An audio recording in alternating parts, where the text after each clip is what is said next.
ضد پر اڑے رہنا. یعنی ان کی امی کہاں رہتی تھیں؟ آبائی وطن ہسوا فتح پور میں، اور ان کے والد پرائمری اسکول کے ٹیچر تھے. کہاں پر؟ کھنڈوا میں. تو اب کھنڈوا سے 10 روپے کا منی آرڈر ہر مہینے آتا تھا.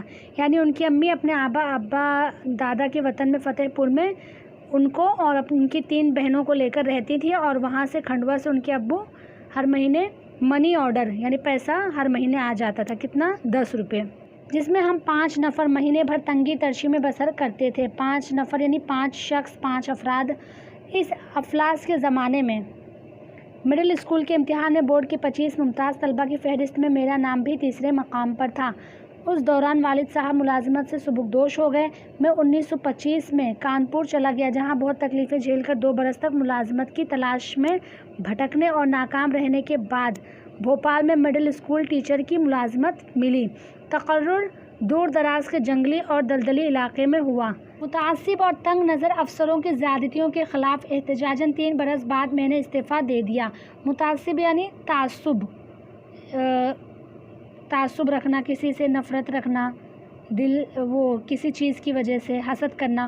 اور تنگ نظر یعنی چھوٹی سوچ افسر جو تھے وہ زیادتیوں کے خلاف احتجاج کرنا، یعنی ان سے اختلاف تھے، وہ ان کی رائے ان سے اختلاف تھی، نہیں جمتا تھا، تو انہوں نے 3 برس کے بعد استعفیٰ دے دیا. والدین کی خواہش کے مطابق میں نے دوبارہ ملازمت کی. انہوں نے واپس سے ملازمت کرنا شروع کی.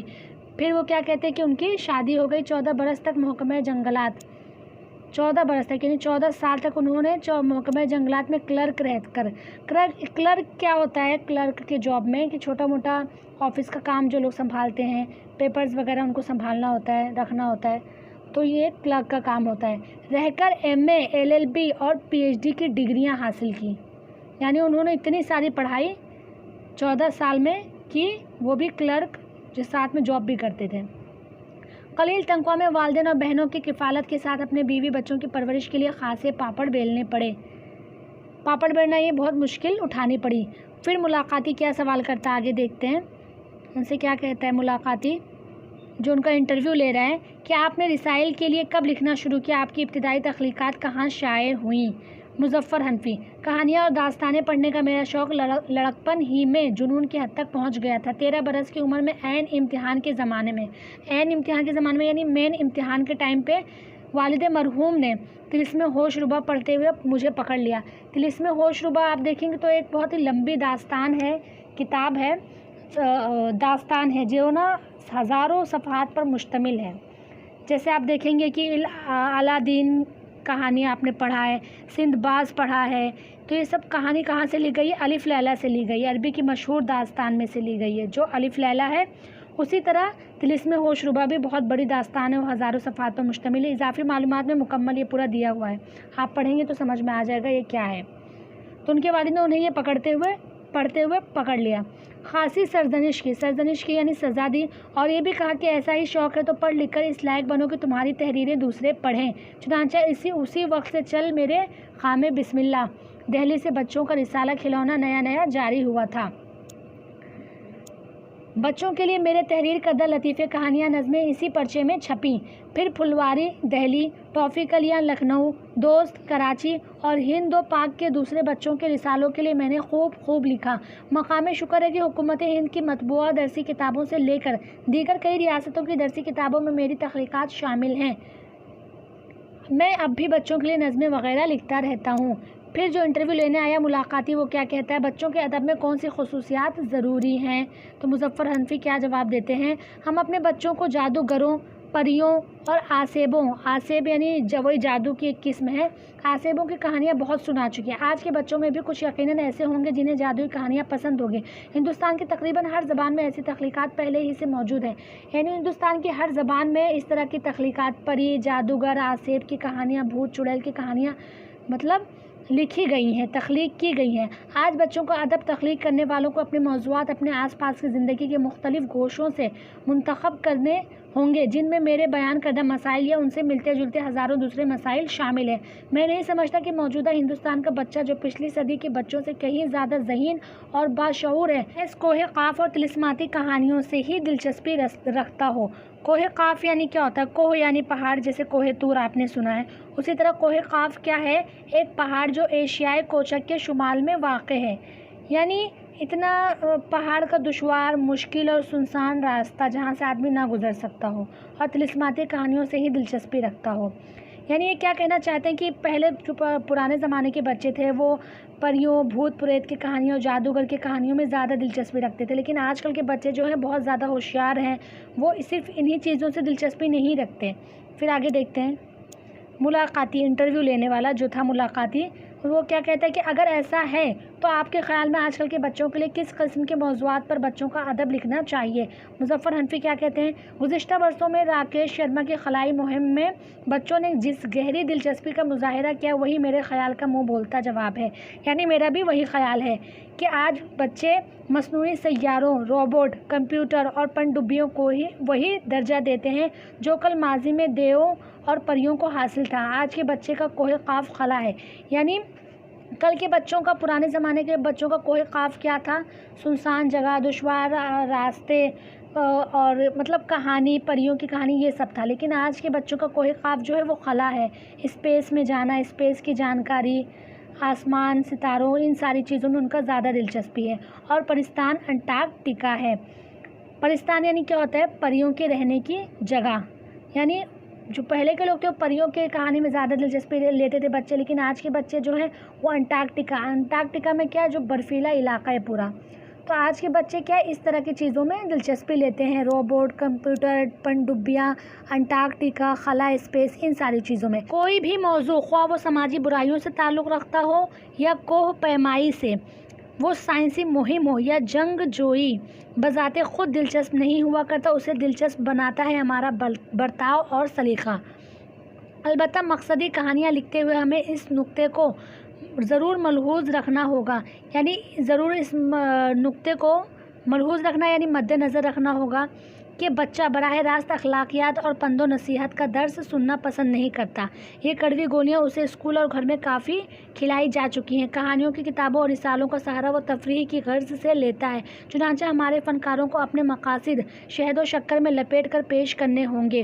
یعنی یہ کیا کہنا چاہتے ہیں کہ عام طور سے بچے جو ہے اسکول اور گھر میں کافی نصیحت یا لیکچر سنتے رہتے ہیں اور وہ چڑ جاتے ہیں، غصے میں آ جاتے ہیں۔ بچہ جو ہے یہ عام طور سے کھلم کھلا سننا پسند نہیں کرتا، اس لیے ہمیں کیا کرنا چاہیے، جو نئے زمانے کے فنکار ہیں انہیں کیا کرنا چاہیے، یہ ایک نئی چیزوں میں یعنی شہد و شکر یعنی تھوڑا سا لپیٹ کر یہ نصیحت و پند پیش کرنا ہوگا بچوں کے سامنے۔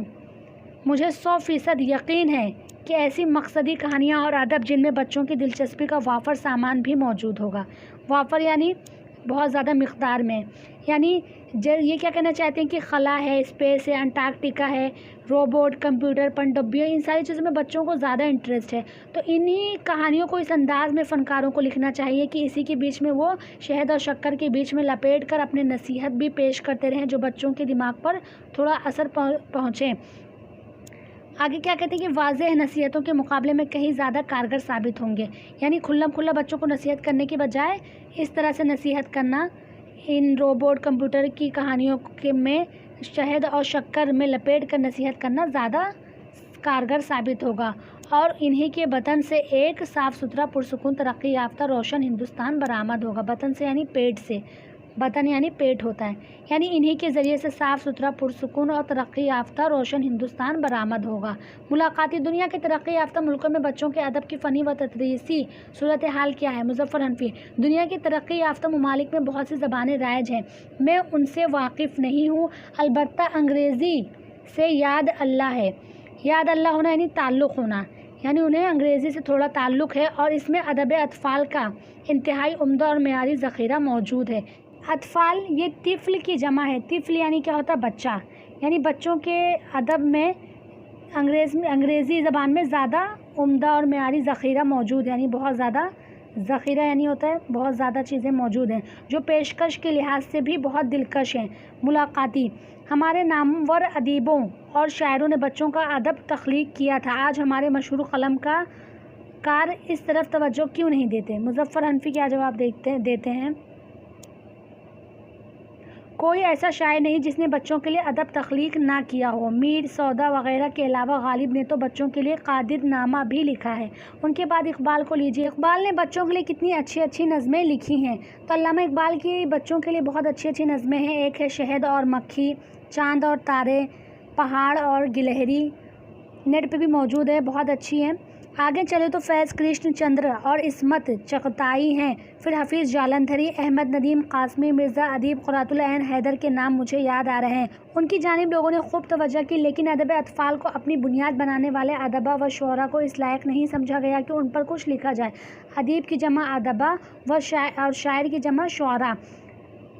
ادب اطفال کی جانب نئے لکھنے والے اس لیے بھی کم مائل ہوتے ہیں کہ وہاں سے حاصل کچھ نہیں ہوتا، یعنی جو صرف ادب اطفال پر لکھتے ہیں، اسے اپنی بنیاد بناتے ہیں، تو انہیں زیادہ کچھ حاصل نہیں ہوتا، اس لیے لوگ اس کی طرف زیادہ توجہ نہیں دیتے ہیں۔ ملاقاتی بچوں کے غیر لسانی ادب، مثلا کارٹون، ویڈیوز، اینیمیشن فلمیں وغیرہ کی تعلیمی اہمیت کیا ہے؟ یہ بچوں کی کردار سازی میں کس حد تک مفید ہے؟ مظفر حنفی: بے شک تدریسی کام میں یہ سب بہت معاون ہے، معاون یعنی مددگار ثابت ہوتے ہیں، البتہ کردار سازی کے ساتھ یہ چیزیں بعض منفی اثرات بھی پیدا کرتی ہیں۔ بچے اکثر کامکس کے بہت عادی ہوتے ہیں۔ کامکس آپ کو پتہ ہوگا اکثر ڈوریمون میں نوبیتا پڑھتا ہے اپنی پڑھائی چھوڑ کر، تو وہی کہنا چاہتے ہیں کہ بچے اکثر کامکس کے بہت عادی ہوتے ہیں، اس طرح پڑھنے لکھنے کا انہیں وقت نہیں ملتا اور صحت پر بھی برا اثر پڑتا ہے، اس لیے ان کے دیکھنے یا پڑھنے میں توازن ضروری ہے۔ توازن یعنی بیلنس، یعنی بہت زیادہ یہ نہ بچہ کامکس یا کارٹون اینیمیشن فلموں میں ہی بھیڑا رہے، تو بیلنس ہونا چاہیے کہ تھوڑا یہ بھی دیکھے، تھوڑا پڑھائی بھی کرے، ساری چیزیں بیلنس ہونا چاہیے۔ ملاقاتی ٹیلی ویژن اور موبائل فون کو ادب کے لیے ایک چیلنج تصور کیا جا رہا ہے۔ لوگ اور خاص طور پر طلباء کتابوں سے دور ہوتے جا رہے ہیں، اس کے متعلق آپ کی کیا رائے ہے؟ مظفر حنفی: ٹیلی ویژن اور موبائل فون وغیرہ صرف ادب کے لیے ہی نہیں، پورے پرنٹ میڈیا کے لیے چیلنج بنے ہوئے ہیں۔ آپ کی تشویش درست ہے، تشویش یعنی آپ کی تحقیق درست ہے۔ پچھلے لوگ کہتے تھے چور کو نگہبان بنا دینے سے چوریاں رک جاتی ہیں، ایسا کچھ کیا جائے کہ تدریس و تعلیم کے لیے الیکٹرانک میڈیا ہی میں زیادہ سے زیادہ گنجائش پیدا کی جائے۔ یعنی کیا کہنا چاہتے ہیں کہ چور کو نگہبان بنا دینے سے چوریاں رک جاتی ہیں، یعنی بچوں کو زیادہ تر دلچسپی انہی ساری چیزوں میں ہے، ٹیلی ویژن، موبائل فون، ان ساری چیزوں میں، تو کیا کیا جائے کہ درس و تعلیم کے لیے الیکٹرانک میڈیا ہی میں زیادہ سے زیادہ گنجائش پیدا کی جائے، یعنی تعلیم کو ان ساری چیزوں کے ذریعے عام کیا جائے۔ تو آپ دیکھیں گے کہ آج تعلیم انہی ساری چیزوں میں، فون میں پوری پڑھائی ہونے لگی ہے، کمپیوٹر سے پورے کورس ہونے لگے ہیں، تو یہاں پر وہی کرنا چاہتے ہیں۔ آگے کیا کہتے ہیں ملاقاتی: اردو ادب اطفال میں آپ کا حصہ کیا اور کتنا ہے؟ مظفر حنفی: نثر میں کہانیوں کے میرے 3 مجموعے، نیلا، ہیرا، بندروں کا مشاعرہ، یعنی کہانیوں کے 3 مجموعے ہیں۔ حلوہ چور: نیلا ہیرا 1، بندروں کا مشاعرہ 2، حلوہ چور بچوں کی نظموں کے 6 مجموعے۔ کھیل کھیل میں نرسری کے گیت، چٹکارے مزیدار نظمیں بچوں کے لیے، بول میری مینا شائع ہو چکے ہیں، یعنی کہانیوں میں ان کے 3 مجموعے ہیں اور نظموں کے 6 مجموعے ہیں۔ ملاقاتی: بچوں کے ادب کی ترقی کے لیے کون سے اقدامات ضروری ہیں؟ مظفر حنفی: بچوں کے لیے لکھتے وقت مصنف کو خود بچہ بن جانا چاہیے، یعنی بچوں کی نفسیات سے اس کا بخوبی واقف ہونا ضروری ہے مصنف کا مطالعہ، مشاہدہ اور تجربہ بھی وسیع اور متنوع ہونا چاہیے۔ متنوع یعنی متنوع بنا ہے نوع یعنی کیا ہوتا ہے؟ قسم، تو مختلف قسم کی اس کو تجربہ ہونا چاہیے۔ تحریر میں بچوں کی دلچسپی کا وافر مواد مہیا کرے، وافر یعنی بہت زیادہ مقدار میں، مواد یعنی کیا ہوتا ہے؟ کنٹینٹ، یعنی بہت زیادہ نیا اسٹوری ہونا چاہیے۔ ظرافت سے بھرپور کام لے، ظرافت یعنی کیا ہوتا ہے؟ دل سے بھرپور کام لے۔ قدیم لوگ کہانیوں اور داستانوں کو دور حاضر کی سائنسی ایجادات سے آمیز کر کے ادب تخلیق کیا جائے تو کارآمد نتائج برآمد ہوں گے، یعنی کیا کہنا چاہتے ہیں؟ جو پرانی لوک کہانیاں ہیں ان کو بھی جو دور حاضر کی سائنسی ایجاد ہیں، دونوں کو ملا کر اس طرح سے تخلیق کیا جائے، اس طرح سے لکھا جائے جو بہتر ثابت ہوں۔ اردو میں نرسری رائمز کی سخت کمی ہے۔ نرسری رائمز کیا ہوتا ہے؟ کم عمر بچوں کے لیے گیت، نرسری کے بچوں کے لیے گیت، تو وہ کمی ہے، لکھنے والوں کو اس طرف مائل کرنا چاہیے۔ دیکھا جا رہا ہے کہ زیادہ تر اساتذہ ہی بچوں کے لیے نصیحتوں کی پوٹ جیسی کہانیاں اور نظمیں لکھتے ہیں۔ نصیحتوں کی پوٹ یعنی پوٹلی بند نصیحت بولتے ہیں نا آپ لوگ غصے میں اپنے اماں ابا کو، کہ نصیحت کی پوٹلی بند کرو، تو وہی نصیحتوں کی پوٹ۔ بڑے اور مستند شاعروں اور ادیبوں کے ادب اطفال کی تخلیق میں شرکت لازمی ہے۔ بچوں کے لیے شاعری کرنے والوں کے مشاعرے ہونے چاہیے۔ بچوں کے لیے لکھنے والوں کو ٹیلی ویژن اور ریڈیو پر زیادہ مواقع فراہم کرنا چاہیے۔ ملاقاتی اردو زبان کے طلباء و طالبات کو آپ کیا پیغام دینا چاہیں گے؟ مظفر حنفی: کامیابی کے لیے محنت، خوب محنت کی ضرورت ہے اور کوئی شارٹ کٹ تلاش کرنا بیکار ہے۔ ہر ناکامی عارضی ہوتی ہے۔ ناکامی عارضی ہوتی ہے یعنی تھوڑی دیر کے لیے ہوتی ہے اور زیادہ کوشش کرنے کی نصیحت کرتی ہے۔ اللہ بڑا منصف ہے، یعنی انصاف کرنے والا ہے۔ ملاقاتی: بچوں کے لیے لکھی گئی اپنی کوئی نمائندہ نظم عنایت فرمائیں۔ مظفر حنفی: لیجیے، سن لیجیے۔ دیکھتے ہیں کیا لکھا ہے انہوں نے۔ 10 روپے فی بوتل پانی، ہکا بکا رہ گئی نانی۔ ہکا بکا رہنا یعنی حیران رہنا۔ اپنا بچپن یاد کیا تو ارزانی سی تھی ارزانی۔ ارزانی یعنی سستا، یعنی انہوں نے جب اپنا بچپن یاد کیا تو بہت سستی چیزیں تھیں اس وقت۔ 12 آنے سیر اصلی گھی، 11 آنے تولا چاندی۔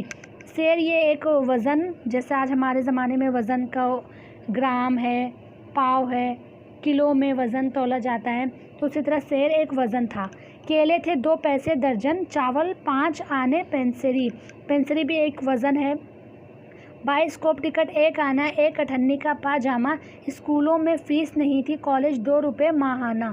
نانا کی تنخواہ جو پوچھی کل 45 روپیہ نکلی۔ 45,000 کے لگ بھگ پاتے ہیں ابو اور امی، یعنی کل پرانے زمانے میں نانا کی 45 روپیہ تنخواہ تھی اور آج کیا ہے 45,000 ہے۔ الحمدللہ آج ہم نے اردو 10ویں جماعت کا 7واں سبق مظفر حنفی سے ایک ملاقات وہ مکمل کر لیا، جس میں بہت ساری چیزیں سیکھنے کو ملی۔ یہ رہی میری پچھلی ویڈیو، اسے بھی دیکھو، اور اگر آپ کو میری ویڈیو سے فائدہ ہو رہا ہے تو پلیز لائک کریں، شیئر کریں اپنے دوستوں سے، چینل کو سبسکرائب کریں۔ جو بھی ڈاؤٹ ہو تو کمنٹ میں ضرور پوچھیں۔ اگلی ویڈیو کون سے ٹاپک پہ ہونا چاہیے مجھے یہ بھی بتائیں۔ آج کے لیے بس اتنا ہی۔